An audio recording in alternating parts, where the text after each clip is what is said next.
Hi, so I've mentioned this in passing before, but I thought I'll make a proper video about it. I don't know how long the video will be, but you know, a few minutes maybe. Anyway, we'll see. Whatever.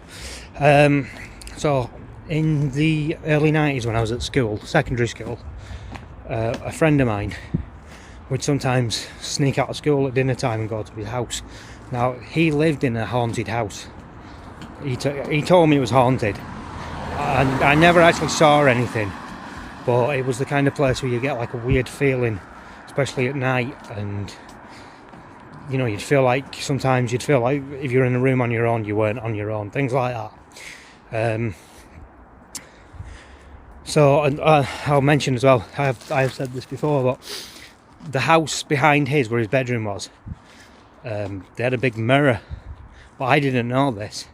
So it happened twice, because I don't know why, because I forgot, but the first time it was worse. I stood up, the lights were off because we've been watching a film and got on the toilet or something. And I stood up, and then I noticed in the house opposite, there was somebody it looked like they were watching me and copying my movements.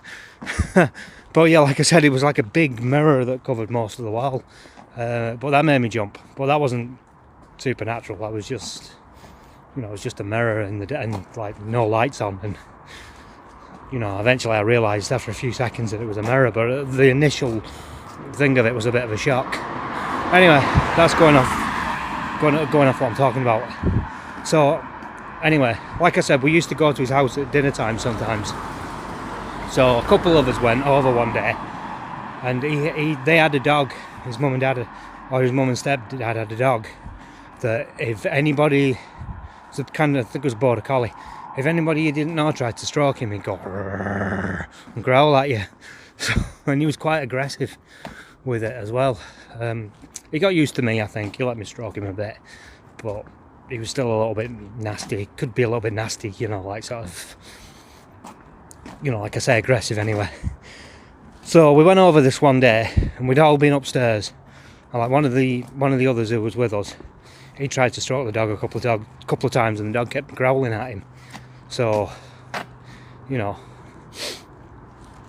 thought nothing of it. Then it was time for us to go, so we all went downstairs. And when we got to the bottom of the stairs, my friend was standing on the stairs talking to us. So we're all facing the stairs. It was like an open plan kitchen where the stairs led down into.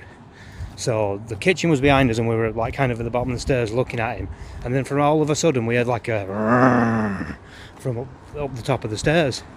So we all thought it was the dog, and then for some reason we all looked behind us, and the dog was stood behind there was three of us. The dog was stood behind us with his tail in between his legs. So it wasn't him growling, it was something else up them stairs. I don't know what it is, because I never went there again after that. Not because of that, it's just I moved and just never had the chance to go again. But yeah, that was weird. Very strange thing that happened. So I think I'll leave it there anyway. I did say it'd probably only be a short story, but just the shock of turning around and the dog was there with his tail in between his legs. And I really felt sorry for that dog as well, because we went to school but he had to stay in the house on his own. So anyway, he was alright, nothing happened to him. Anyway, that's basically it. If you want to tell me what you think of that story in the comment section, then you know, I'll definitely reply if anybody leaves a comment. And if you're not subscribed and you want to subscribe, please do. But other than that, I think that'll do. Anyway, thanks for watching, and bye for now.